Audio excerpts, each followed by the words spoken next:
नमस्कार बच्चों। Today we are going to discuss class 10th SST social science assessment worksheet number 11। ये आपकी 17 नवंबर 2021 की वर्कशीट रहेगी। जैसे कि आप सभी को पता है कि आपके मेजर सब्जेक्ट के एग्जाम जो टर्म 1 के एग्जाम है वो 30 नवंबर से स्टार्ट होने वाले हैं। माइनर सब्जेक्ट के ऑलरेडी स्टार्ट हो चुके हैं। तो अभी जो आपका टाइम है ये टाइम है रिवीजन के लिए। तो इस वीक में जितनी भी आपको वर्कशीट दी जा रही है वो रिवीजन के पर्पज से, प्रैक्टिस के पर्पज से दी जा रही है। तो आपको रिटन वर्क के ऊपर बिल्कुल भी फोकस नहीं करना है। हाँ, इन वर्कशीट को इग्नोर भी नहीं करना है क्योंकि ये इंपॉर्टेंट रहेगी। काफ़ी सारे क्वेश्चंस ऐसे रहेंगे जो आपकी प्रैक्टिस पर्पज से या एग्जाम पर्पज से इंपॉर्टेंट रहने वाले हैं। तो चलिए शुरुआत करते हैं। Let's begin today's worksheet. यहाँ पे टोटल 10 क्वेश्चंस दिए गए और ये वर्कशीट ऑब्जेक्टिव रहेगी। इट मीन्स दैट सभी जो टोटल क्वेश्चंस है वो आपके एमसीक्यूज पैटर्न पर बेस्ड रहेंगे। फर्स्ट हमारा क्वेश्चन दिया गया, which of the following was symbolized by the broken chain. जो हमारा हिस्ट्री का फर्स्ट चैप्टर है वहाँ से ये क्वेश्चन लिया गया, तो उसमें ब्रोकन चेन दी गई। तो ब्रोकन चेन किस चीज़ को सिंबलाइज करता है ये हमें बताना है। ऑप्शन दिए गए, फर्स्ट ऑप्शन है रेडीनेस टू फाइट, फाइट के लिए तैयार रहना, लड़ाई के लिए तैयार रहना। सेकंड ऑप्शन है हीरोइज्म का, ये रिप्रेजेंट करता है। Third, symbol of German empire का ये सिंबल है। Third, being freed. तो इसमें करेक्ट जो आपका आंसर रहेगा, ऑप्शन रहेगा, वो डी रहेगा। बीइंग फ्रीड जो है वो सिंबलाइज करता है ब्रोकन चेन्स, आज़ादी को, स्वतंत्रता को, फ्रीडम को। ठीक, उसके बाद सेकंड देखिए, सेकंड हमारा क्वेश्चन है, Sarita is an advocate. Sarita एक एडवोकेट है। ठीक, in which sector of the economy does she work. वो इकोनॉमी के किस सेक्टर में काम करती है। ऑप्शन है हमारे फर्स्ट प्राइमरी सेक्टर, सेकंड है सेकेंडरी सेक्टर, थर्ड ऑप्शन है आपका टर्सरी सेक्टर, फोर्थ ऑप्शन है नन ऑफ दिस। तो इसमें हमारा करेक्ट जो आंसर रहेगा वो सी रहेगा, टर्सरी सेक्टर। जैसा कि हमने पहले डिटेल चैप्टर में भी डिस्कस कर चुके हैं कि जो टर्सरी सेक्टर है इट डजेंट प्रोड्यूस एनीथिंग, कुछ भी प्रोड्यूस नहीं करता, but it provide the service, इसीलिए तो इसको सर्विस सेक्टर बोलते हैं। अब जो एडवोकेट है तो सर्विस ही देता है ना, कोई प्रोड्यूस थोड़ी करता है। तो चाहे वो डॉक्टर्स हों, चाहे वो इंजीनियर्स हों, चाहे वो टीचर्स हों, या बैंकर्स हों, या एडवोकेट हो, तो ये सभी सर्विस सेक्टर में आते हैं, यानी कि टर्सरी सेक्टर में आते हैं। तो सी आपका करेक्ट आंसर रहेगा। थर्ड क्वेश्चन को देखिए, which among the following is not an example of millets. इसमें से कौन सा है जो मिलेट्स का एग्जाम्पल नहीं है। ठीक, मिलेट्स क्या होते हैं, मोटे अनाज होते हैं, मोटे अनाज का एग्जाम्पल नहीं है। ऑप्शन दिए गए, फर्स्ट बाजरा, सेकंड जवार, third ragi and fourth wheat. तो इसमें करेक्ट जो आपका आंसर है वो डी रहेगा, वीट है वो मोटे अनाज में, मिलेट्स में नहीं आता है। क्लियर। उसके बाद नेक्स्ट क्वेश्चन देखिए, फोर्थ आपका क्वेश्चन दिया गया, which of the following country is an example of coming together federation. Federation आप सभी को पता है ना, फेडरेशन क्या होता है। Federation is a type of government कह सकते हैं in which we have the two or more than two levels of government, जिसमें दो या दो से ज़्यादा लेवल होते हैं गवर्नमेंट के। जैसे हमारे इंडिया में central government, state government and the local government. Okay, अब ये जो फेडरल कंट्रीज होती है, फेडरलिज्म होता है, वो टू टाइप्स का होता है, coming together and holding together.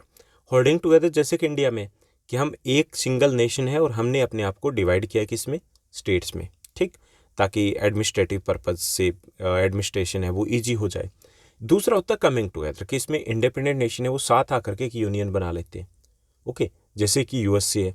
अब यहाँ पे जो 4 एग्जाम्पल देंगे इसमें भी एक ऐसी कंट्री है जो कमिंग टुगेदर फेडरेशन का एग्जाम्पल है, वो हमें फाइंड आउट करना है।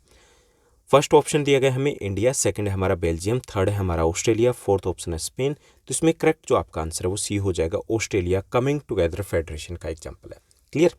चलिए फिफ्थ क्वेश्चन को देखते हैं। फिफ्थ हमारा क्वेश्चन देगा, which of the following has been ensured in Mahatma Gandhi national rural employment guarantee act 2005, जिसको एमजी नरेगा या मनरेगा भी हम कहते हैं, कि उनमें से कौन सा ऑप्शन है जो इनके बारे में ट्रू है। ठीक, फर्स्ट ऑप्शन दिया गया at least 100 days employment in year, ये मनरेगा है वो प्रॉमिस करता है। सेकंड है at least 200 days employment in year. Third है at least 300 days employment in year. Fourth है at least 250 days employment in year. तो इसमें करेक्ट जो आंसर है वो ए रहेगा कि ये जो एक्ट है वो एटलीस्ट मिनिमम 100 डेज के काम की गारंटी देता है। ओके, तो ए आपका करेक्ट आंसर रहेगा। अगर 100 डेज का काम है नहीं दे पाते हैं गवर्नमेंट तो उनको उसके बदले में अलाउंसेस दिए जाते हैं। क्लियर, तो ए आपका करेक्ट आंसर हो जाएगा। सिक्स्थ क्वेश्चन को देखिए। सिक्स्थ आपका क्वेश्चन दिया गया, which government has the power to make laws on subject mention in the state list in India. कि स्टेट लिस्ट ये क्या है, जैसे इंडियन कॉन्स्टिट्यूशन है उसके थ्रू जितनी भी पावर्स है उसको 3 लिस्ट में डिवाइड किया गया, 3 + 4 हो गए। First one is the union list, second state list होती है, थर्ड कंकरेंट लिस्ट होती है, और जो रेसिडुअल पार्ट्स होती है वो फोर्थ लिस्ट में रह जाती है। ओके, तो इसमें जो हमें बताना है कि स्टेट लिस्ट के ऊपर लॉज कानून कौन बना सकता है, तो इसमें ऑप्शन देंगे। फर्स्ट जो हमारा ऑप्शन है state government, second central government, third local government, D none of the above. Correct answer आपका ए हो जाएगा, स्टेट गवर्नमेंट है, स्टेट जो लिस्ट है उन सब्जेक्ट के ऊपर कानून बनाती है। जो हमारा यूनियन लिस्ट है वो सेंट्रल गवर्नमेंट बनाती है। कंकरेंट लिस्ट पे बोथ गवर्नमेंट बना सकती है, लेकिन कोई अगर कन्फ्यूजन हो तो जो भी सेंट्रल गवर्नमेंट बनाएगी वही वहाँ पर प्रिवेल करेगा। और जो रेजिडरी लिस्ट होती है, फोर्थ लिस्ट होती है, उस पर भी सेंट्रल गवर्नमेंट ही कानून बनाती है। क्लियर। सेवंथ क्वेश्चन देखिए, सेवंथ हमारा क्वेश्चन दिया गया, अ पॉलिटिकल फिलोसफी, एक पॉलिटिकल फिलोसफी है, आइडियोलॉजी कह लीजिए, विचारधारा कह लीजिए, that stresses upon the importance of tradition, कि ये ट्रेडिशन पे जोर देती है। एस्टेब्लिश्ड इंस्टीट्यूशन, जो पहले से संस्थाएं चल रही है उसके ऊपर जोर देती है कि वैसा ही रहना चाहिए। कस्टम्स के ऊपर जोर देती है। Preferred gradual development to quick change is called, ये किसको प्रेफर करती है? इट प्रेफर्ड ग्रेजुअल, कि धीरे धीरे चेंज होना चाहिए, एकदम से नहीं। तो ये कौन सी आइडियोलॉजी है, पहचानना हमें। ठीक, फर्स्ट है ये कंजर्वेटिज्म है, सेकंड लिबरलिज्म है, थर्ड रियलिज्म है, एंड डी है नियो लिबरलिज्म है। ओके, तो इसमें करेक्ट जो आपका आंसर है वो ए रहेगा, कंजर्वेटिज्म है। कंजर्वेटिव क्या होते हैं? कंजर्वेटिव लकीर के फ़कीर होते हैं, जो बदलना नहीं चाहते, वो चाहते हैं कि नहीं ऐसे होता है, हम सुनते हैं आसपास हमारे टाइम में ये होता था वो होता था, क्या होते हैं वो? कंजर्वेटिव्स। ओके, जो टाइम के साथ चेंज नहीं होना चाहते। तो जो उस वक्त हिस्ट्री का ये क्वेश्चन है हमारा, तो उस वक्त जो लोग जो मोनार्की सिस्टम के फेवर में थे, चर्च के फेवर में थे, तो वो कंजर्वेटिव्स थे। They didn't want to change, वो चेंज नहीं चाहते थे। ओके, तो ये आपका करेक्ट आंसर रहेगा। उसके बाद 8th क्वेश्चन देखिए, resources which are surveyed and their quality and quantity have been determined for utilisation are known as, कि वो रिसोर्सेज जिनका सर्वे किया जा चुका है, क्वालिटी क्वांटिटी क्या सब कुछ हमने कंफर्म कर दिया, तो वो रिसोर्सेज क्या कहलाएंगे? फर्स्ट है abiotic resources, second one is the potential resources, third one is the non renewable resources, fourth one is the developed resources. तो इसमें डी आपका करेक्ट आंसर रहेगा, डेवलप्ड रिसोर्सेज उनको बोलेंगे। क्लियर। 9th क्वेश्चन को देखिए, 9th हमारा जो क्वेश्चन है ये है जो आपका असर्शन रीजन बेस्ड क्वेश्चन। इसमें क्या दिया गया है? 2 स्टेटमेंट्स दिए गए हैं। चलिए देखते हैं। पहला जो स्टेटमेंट है that is the assertion A, Tamils in Sri Lanka felt alienated, बिल्कुल सही है, करेक्ट है ना, उनको लगा कि हम तो देश के हिस्से ही नहीं, अलगाव सा महसूस हुआ, करेक्ट है। सेकेंड है in Sri Lanka preference was given to the Sinhala speaking people, ये भी करेक्ट है, उसको एक्सप्लेनेशन भी ठीक से किया गया है, क्योंकि क्यों एलिनेटेड वो फील कर रहे थे, क्योंकि यहाँ पे सिंगलाज जो लोग थे उनको प्रेफरेंस दी जा रही थी। तो यानी दोनों करेक्ट है, और जो आर है वो ए का करेक्ट एक्सप्लेनेशन भी है, तो हमारा करेक्ट जो आंसर रहेगा वो ए रहेगा।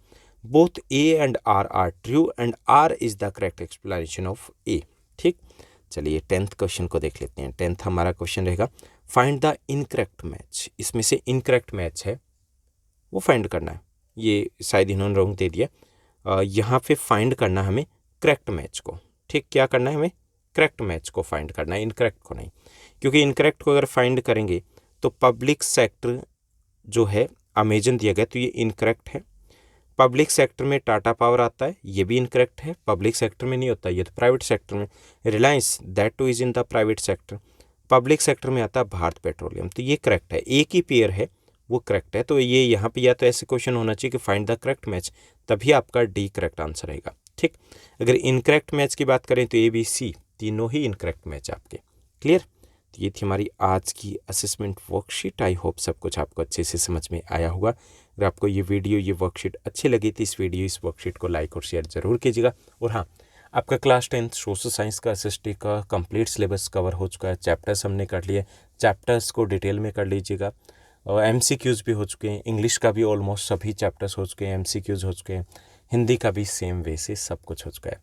तो अगर आपने उन वीडियोस को नहीं देखा तो प्लेलिस्ट में जाइए, और सभी के अलग अलग से प्लेलिस्ट देखिए, तो वहाँ पर उन वीडियोस को देखिए, आपका ये सारा रिवीजन है बहुत आराम से 4-5 डेज़ में आप निपटा सकते हो इन 3 सब्जेक्ट का एटलीस्ट। आज के लिए बस इतना ही। Thank you, bye bye, have a nice day. मिलते हैं नेक्स्ट वीडियो में।